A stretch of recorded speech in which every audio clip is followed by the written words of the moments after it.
Halo, kita anak-anak yang selalu diberkati oleh Bapa kita. Selalu ada masa di mana kita tidak berhenti mengucap syukur. Seperti Bapa gak pernah berhenti mengasihi kita. Amin. Saat ini saya mau membagi kebenaran firman dari Mazmur pasal 16 ayat 2. Aku berkata kepada Tuhan, Engkaulah Tuhanku, tidak ada yang baik bagiku selain Engkau. Wow, ini pernyataan romantis banget. Tidak ada yang baik bagiku selain Engkau. Jadi di sini benar-benar dibukakan, jangan pernah sekalipun kita merasa kita sangat biasa-biasa aja atau nggak ada yang spesial dari kita. Karena ketika kita buka hati dan terima Tuhan sebagai Tuhan dan Juru Selamat kita satu-satunya, maka kita adalah ciptaan atau manusia yang spesial. Tetap ada yang baik dalam hidup kita. Sekalipun secara fisik, secara materi, secara kedudukan tidak terlihat atau kita terlihat sangat biasa, tapi yang baik dalam hidup kita adalah Tuhan, dan Tuhanlah yang bisa mengubahkan segala sesuatu menjadi lebih baik ke depannya untuk masa depan hidup kita.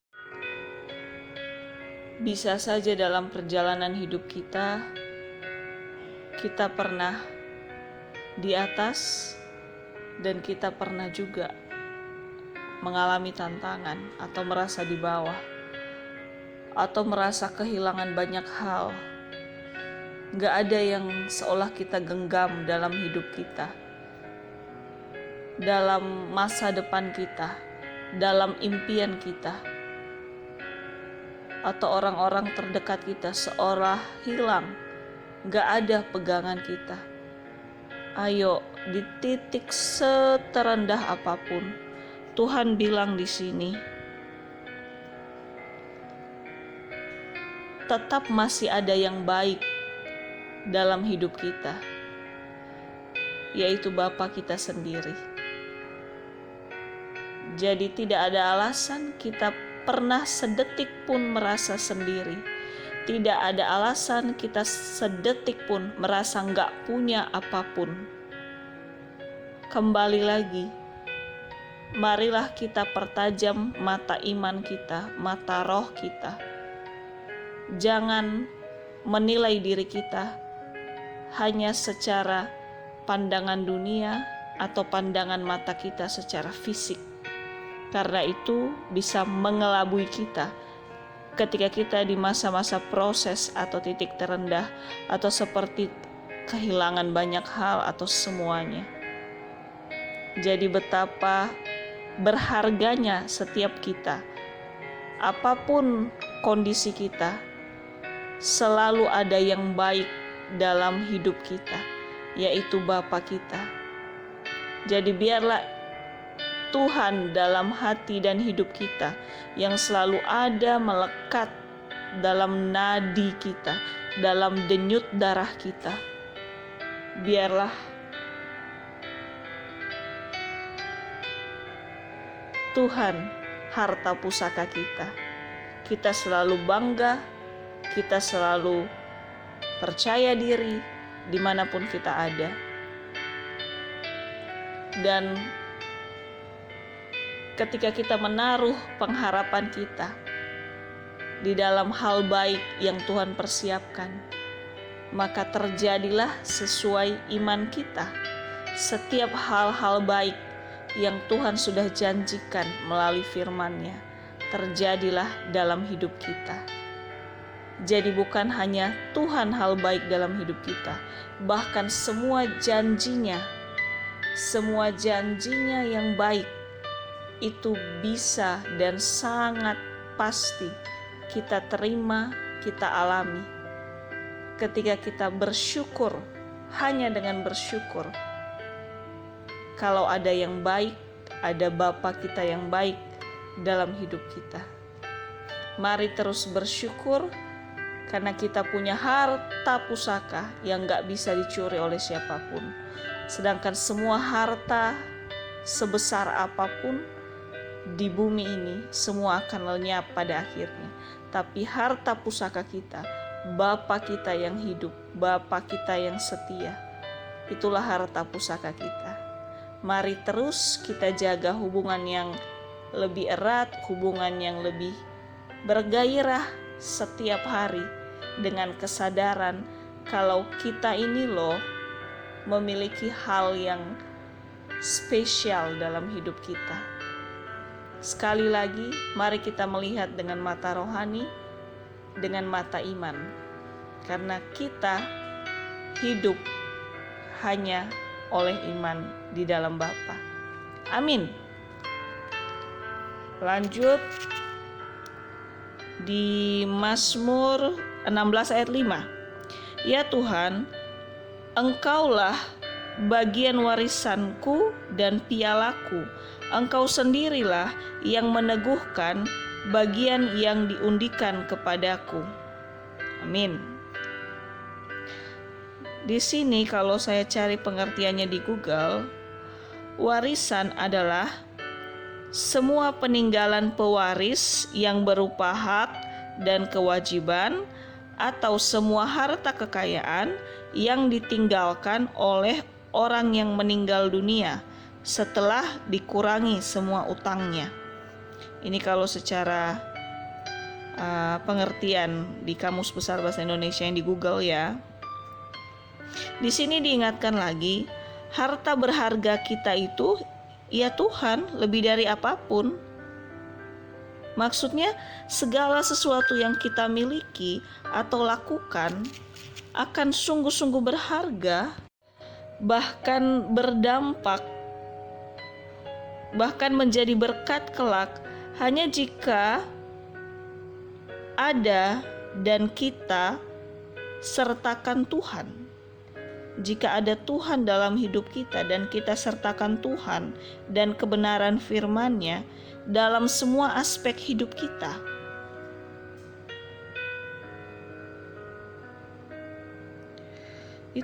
Itu adalah warisan terbesar kita, yaitu Tuhan sendiri. Terus di sini piala.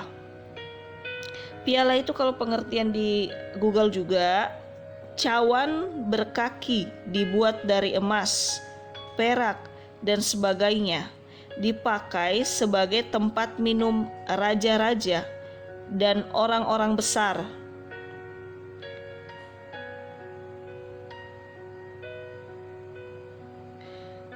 Dan biasanya piala yang digunakan oleh raja itu terbuat dari emas, perak, dan sebagainya.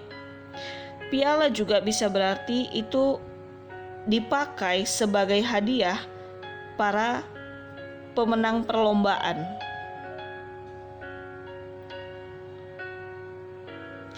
Jadi di sini diingatkan, Tuhanlah hadiah paling berharga dalam hidup kita. Jadi mari kita terus bersyukur dan menjaga keintiman atau hubungan yang indah dengan Tuhan. Amin.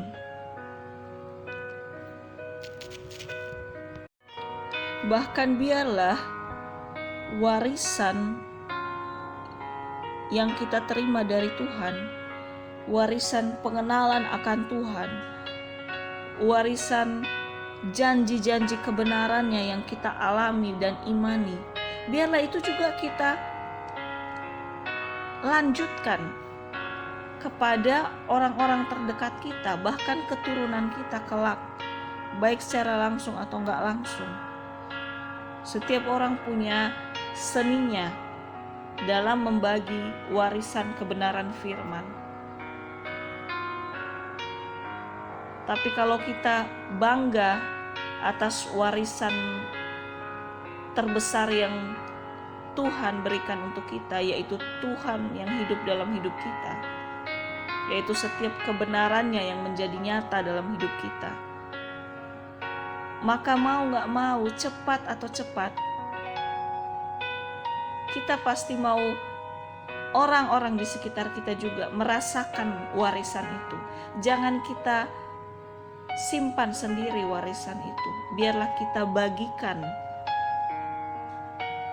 tentang baiknya Tuhan, tentang ajaibnya Tuhan dalam hidup kita.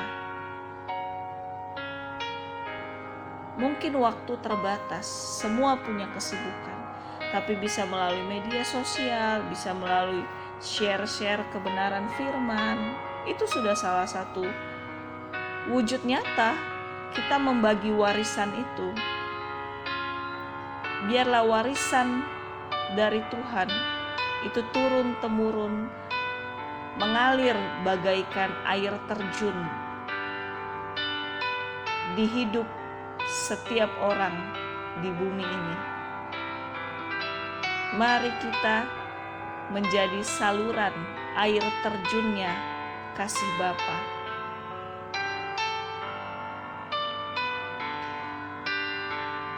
Jadi sekali lagi, sekalipun secara finansial, secara materi, secara kedudukan, kekuasaan, kepemilikan apapun atau apapun lah yang dipandang oleh dunia sebagai warisan yang layak baru dikatakan warisan, harta benda atau sejenisnya. Ketika pun Tuhan berikan itu adalah anugerah.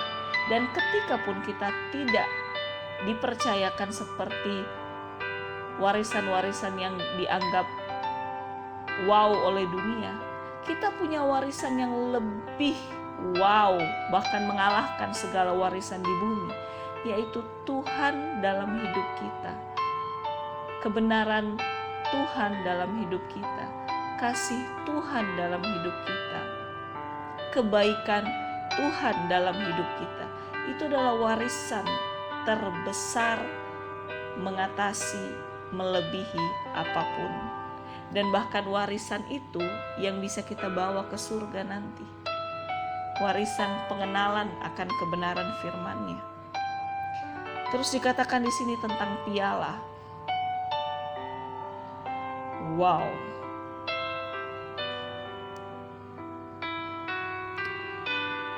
Biarlah setiap piala yang kita pegang, yang kita terima,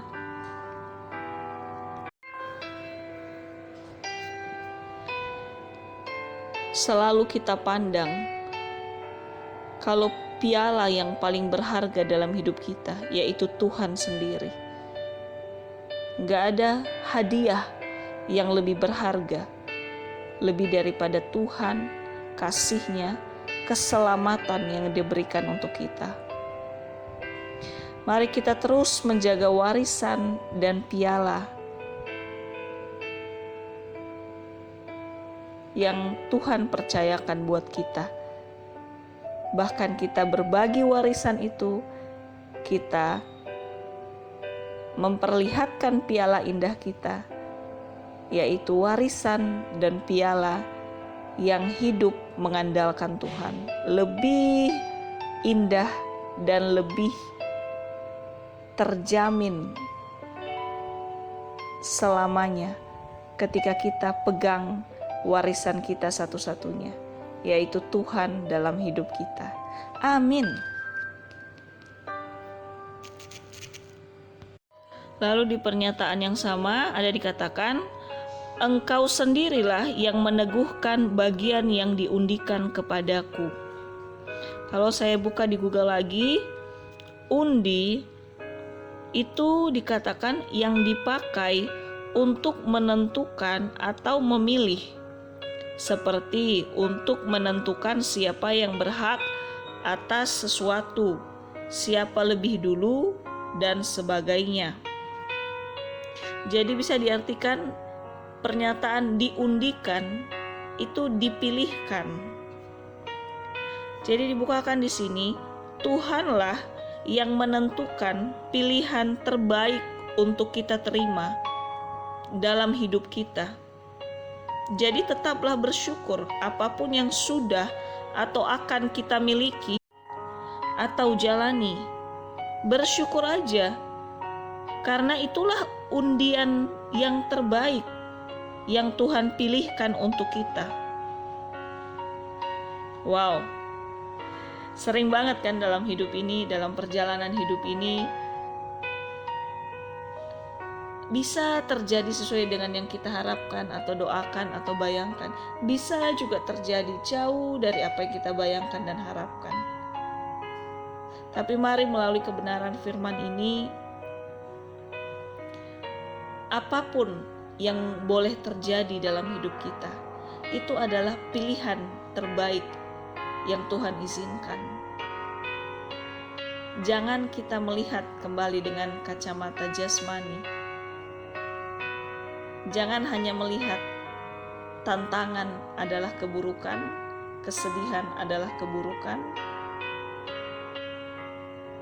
malapetaka adalah keburukan, atau apalah yang gak kita harapkan dan gak manusia harapkan, atau doa belum terjawab, itu adalah keburukan. No, ketika pun itu kita alami, karena Tuhan tahu kita bisa melewatinya. Karena Tuhan tahu kita anak yang layak menerima undian itu. Kita anak yang layak menang atas undian tantangan, undian pergumulan, undian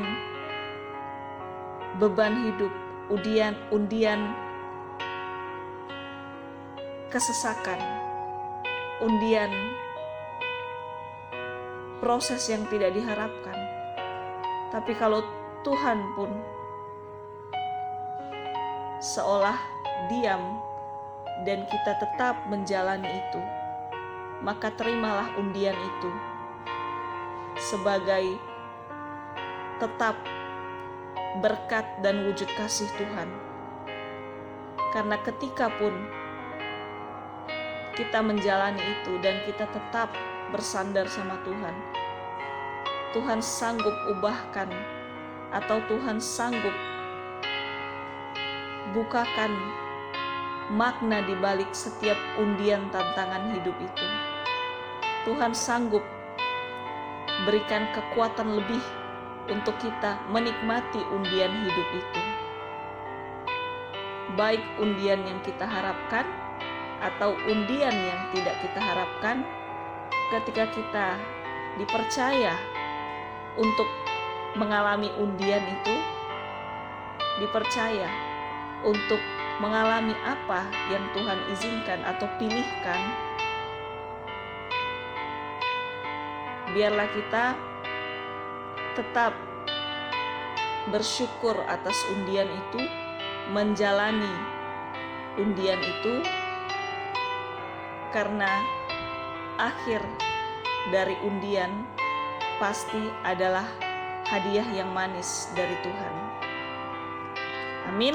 Tetap semangat kita ya menjalani undian-undian hidup. Karena undian itu bisa dikatakan pemenang undian itu pasti dia yang terbaik dari yang terbaik. Jadi undian tantangan pun ya karena Tuhan tahu kita sanggup. Amin. Mazmur 16 ayat 7. Aku memuji Tuhan yang telah memberi nasihat kepadaku. Ya, pada waktu malam hati nuraniku mengajari aku. Di sini bisa dibukakan, pada waktu malam itu bisa diartikan saat kita sudah lebih tenang dan bisa beristirahat. Maka saat hati kita tenang, sudah lebih tenang, dikatakan di sini nuraniku mengajari aku. Nuraniku itu bisa berarti hati yang sudah dipenuhi roh Allah. Kedalaman hati kita sebenarnya awal mulanya dipenuhi oleh roh Tuhan, karena Tuhanlah yang memberi kita nafas hidup, bukan iblis. Tetapi seringkali dengan banyaknya godaan, banyaknya iming-iming dari dunia, dari si iblis, mulailah cemar hati dan nurani kita. Masuklah roh-roh dunia, roh-roh si iblis memanipulasi nurani kita yang sesungguhnya. Karena pada dasarnya nurani kita sesungguhnya hanyalah diisi roh Tuhan. Dan dikatakan di sini, nuraniku mengajari aku. Itu bisa berarti roh Tuhan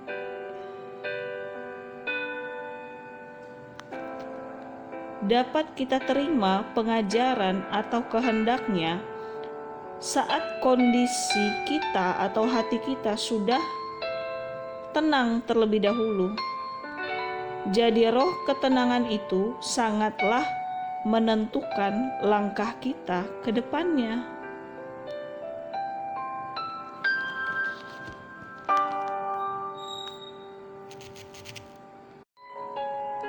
Jadi setelah melalui nurani kita, Roh Kudus berbicara, memberikan kita hikmat. Atau bisa jadi juga ada orang yang memberi kita masukan, memberi kita jalan keluar, terus jauh di dalam hati kita, di dalam nurani kita, di dalam roh kita, Bapa bisa berbicara, ini masukan yang benar.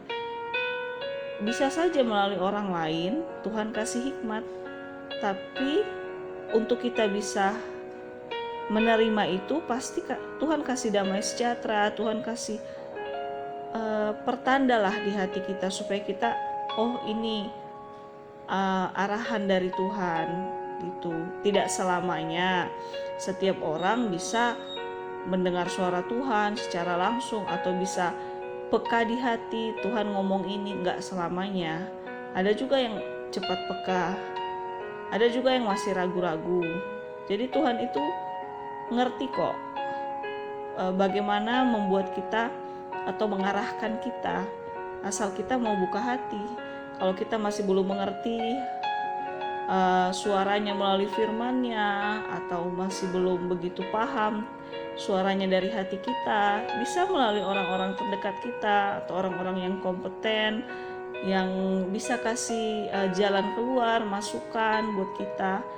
Padahal itu sebenarnya perkataan Roh Kudus supaya kita bisa lebih mengerti, karena kan sesama manusia. Kadang karena kita nggak bisa lihat Tuhan, seringkali juga kita nggak ngerti itu suara Tuhan, itu tuntunan Tuhan atau enggak.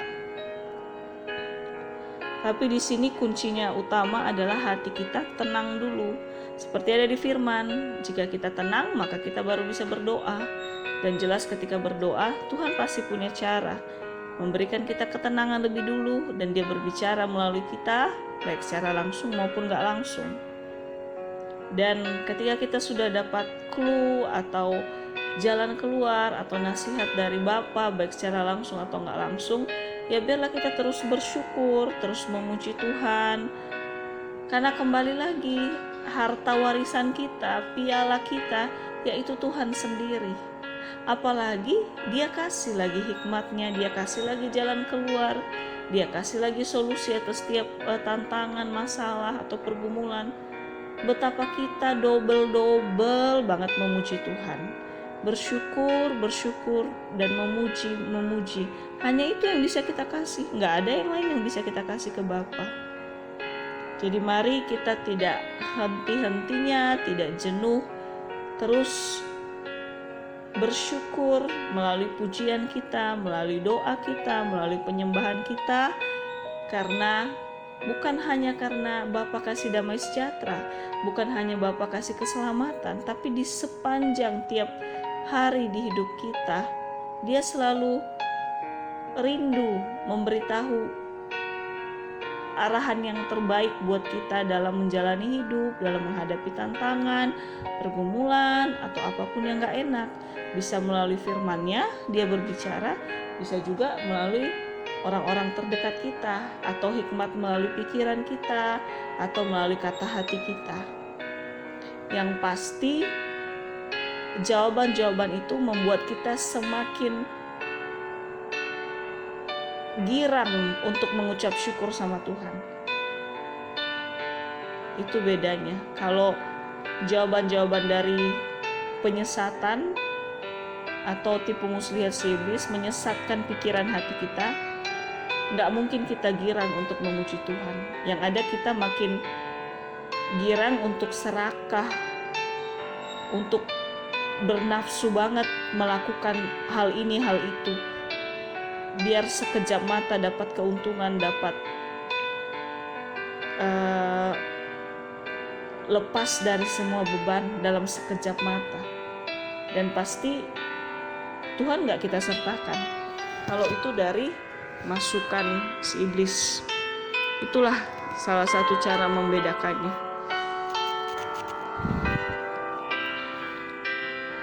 Terus di Mazmur 16 ayat 10-11.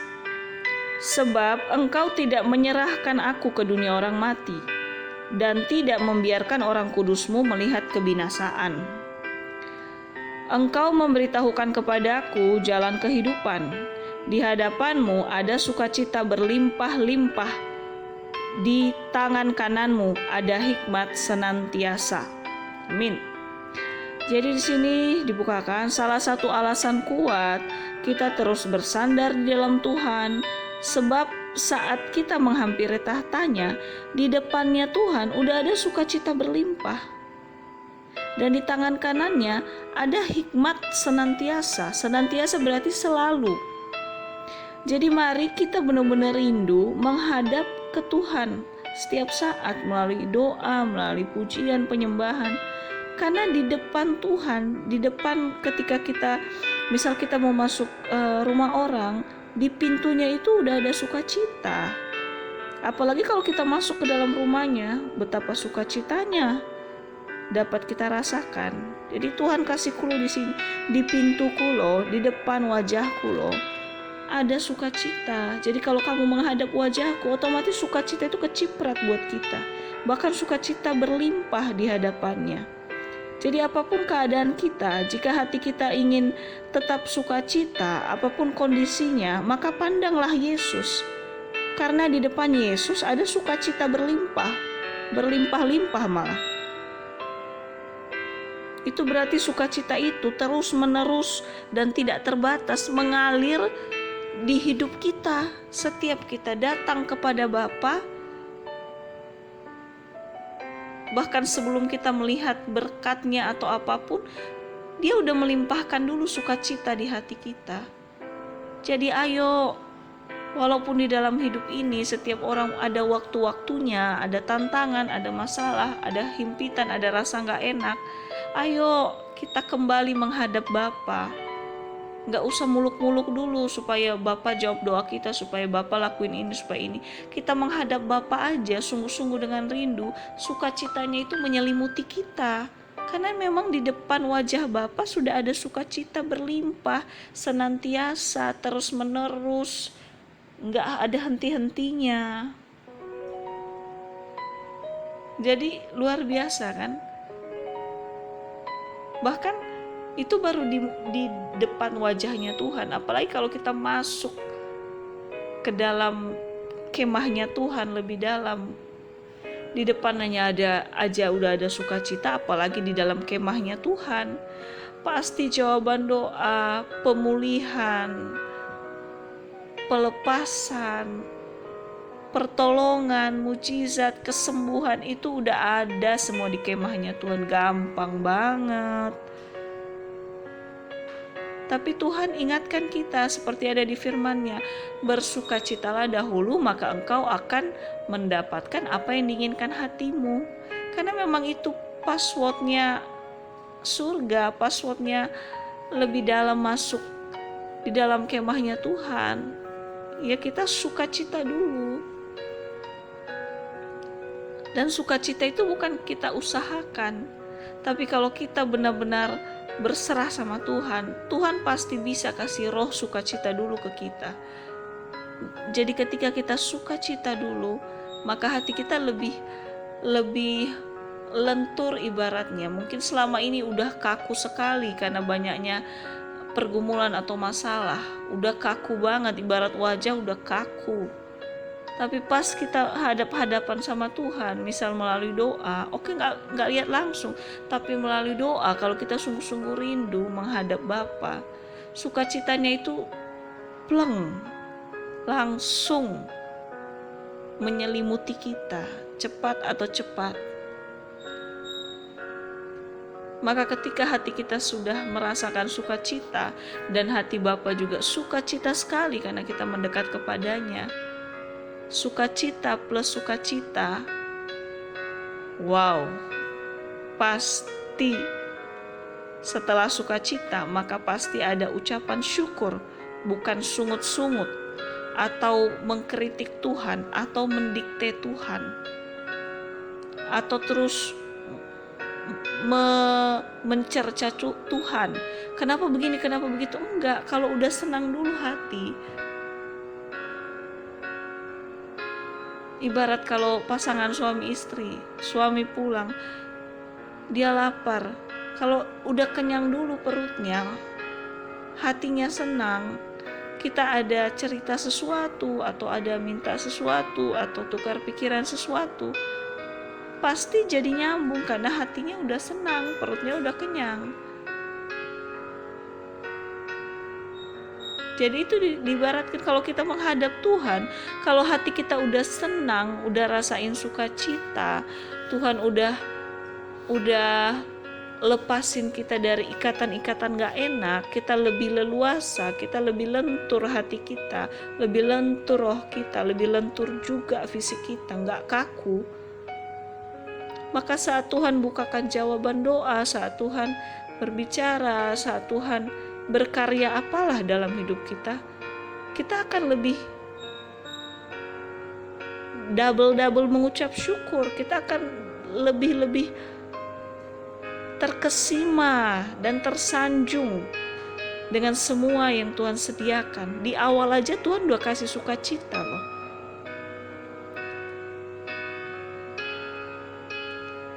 Sukacita itu cuma-cuma dari Tuhan. Damai sejahtera itu cuma-cuma. Sedangkan kalau orang dunia,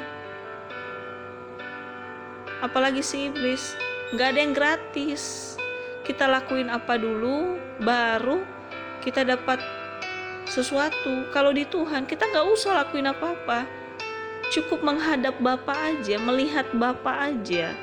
Buka mata kita melihat Dia, baik mata jasmani maupun mata rohani.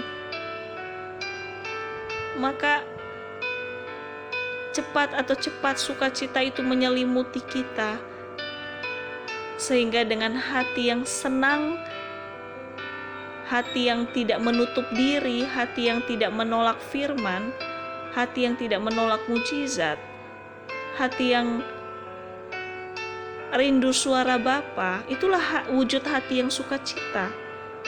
Maka ketika hati kita udah sukacita, Tuhan ngomong apa, Tuhan perlihatkan apa, Tuhan lakukan apa, Tuhan bukakan apa dalam hidup kita, kita makin mengucap syukur jatuhnya. Tapi kalau hati kita sudah gak sukacita, masih penuh dendam, masih penuh sungut-sungut, masih penuh kekecewaan sama dunia, sama orang-orang, dan sama Tuhan, hati kita udah kaku, udah dingin,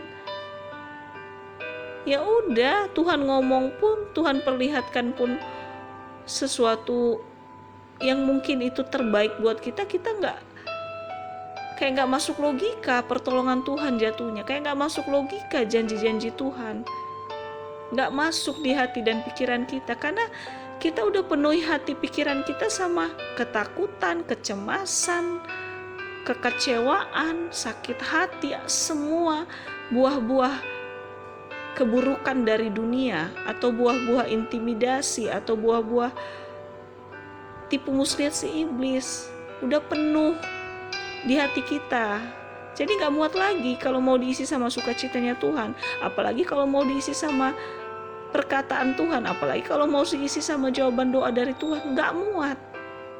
Jadi seringkali sebenarnya Tuhan udah nunggu loh depan pintu hati kita, udah nunggu mau ngasih hadiah ke kita, hadiah mujizat, hadiah jawaban doa, hadiah pemulihan, hadiah kesembuhan. Tapi karena kita fokus di hati kita semua yang gak enak, kita fokus untuk megang itu, untuk lihat itu, ya udah, kita jadi rugi sendiri karena kita gak buka pintu untuk Tuhan. dan fokus pada masalah, fokus pada pergumulan, fokus pada kesedihan, fokus pada tantangan, fokus pada semua hal yang gak enak, itu gak akan membuat kita berkemenangan, gak akan menyelesaikan masalah. Yang ada makin terpuruk, makin menikmati rasa gak enak itu, makin jauh dari Tuhan juga. Ibarat katakanlah hati kita ini kecil, kalau udah penuh semua sama yang buruk, yang gak enak, yang bukan dari Tuhan, udah gak muat lagi. Kita seolah gak kasih tempat lagi buat Tuhan berkarya di hati dan hidup kita. Itu kalau dimisalkan. Jadi mari apapun yang sedang kita alami, tantangan apapun, kita tetap mau kembali ke Tuhan, memandang wajah-Nya, maka sukacita yang sejati itu dilimpahkan cuma-cuma buat kita. Sehingga seterusnya kita bisa mengerti akan kebenarannya, kita bisa berkomunikasi kepadanya, kita bisa melihat janji-janjinya yang pasti dinyatakan buat kita. Bahkan bukan hanya buat kita, buat orang-orang terdekat kita, pasti kecipratan berkat-Nya. Dan kepada keturunan kita kelak, pasti kecipratan berkat dan kebenaran-Nya. Kembali lagi, kebenaran firman Tuhan itu lebih daripada emas perak apapun. Karena itulah yang kita bawa ke surga nanti, iman kita, pengharapan kita, janji-janji dan kebenarannya. Hanya itu yang beserta di hati kita, di roh kita. Kalau semua dari dunia nggak bakal kita bawa juga ke surga, akan menjadi barang lapuk juga di bumi, nggak ada gunanya juga. Jadi ayo sama-sama, ini teguran mengingatkan kita, apapun yang terjadi, ayo tetap memandang wajah-Nya Tuhan. Amin. Terus dikatakan di sini, tangan kanan adanya nikmat itu bisa terjadi ketika Tuhan memberkati, karena nikmat-Nya melebihi dari apapun yang dunia bisa berikan. Jadi benar-benar di tangan kanannya Tuhan, Dia udah sediakan berkat-berkat terbaik buat kita.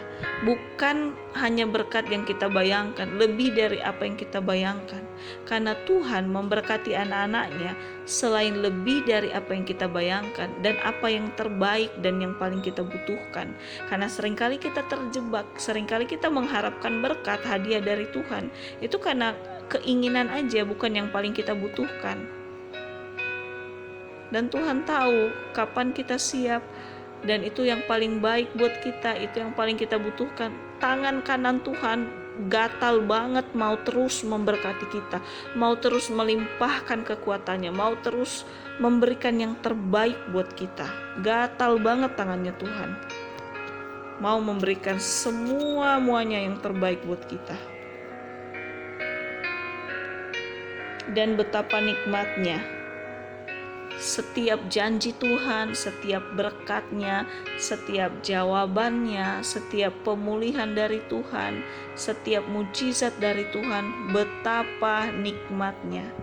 Nikmatnya lebih dari madu, lebih dari gula aren pun, lebih dari apapun lah yang termanis. Apapun iming-iming termanis dari dunia, iming-iming termanis dari tipu muslihat si jahat, gak ada bisa menandingi manisnya janji Allah, manisnya kuasa Allah, manisnya mujizatnya. Wow, terima kasih Tuhan untuk setiap kerinduan-Mu bagi kami, untuk Engkau jadikan kami pemenang atas undian berkat-berkat-Mu, untuk Engkau jadikan kami penerima atas janji-janji-Mu, untuk Engkau jadikan kami menerima sukacita ketika kami memandang wajah-Mu, dan untuk Engkau buat kami selalu memiliki yang terlalu berharga dalam hidup kami, melebihi emas, perak, atau apapun itu. Jadi gak ada alasan kita melangkah, kita kemanapun, gak ada alasan kita merasa gak punya apa-apa, karena kita punya Yesus yang lebih dari apapun. Kalau kita punya Yesus, maka kita punya segalanya yang terbaik menurut Bapa. Mari kita tetap menghadap wajahnya, mari kita tetap merasakan sukacita yang sejati, mari kita tetap menjadi pemenang undian yang Tuhan pilihkan, dan biarlah semua itu untuk memuliakan nama Tuhan dan wujud kita mengucap syukur kepadanya. Tuhan Yesus memberkati kita dengan sukacitanya, dengan damai sejahteranya, dan kita adalah pemenang undian berkat-berkatnya Tuhan. Haleluya. Tuhan Yesus memberkati kita semua berlimpah, limpah, limpah. Amin.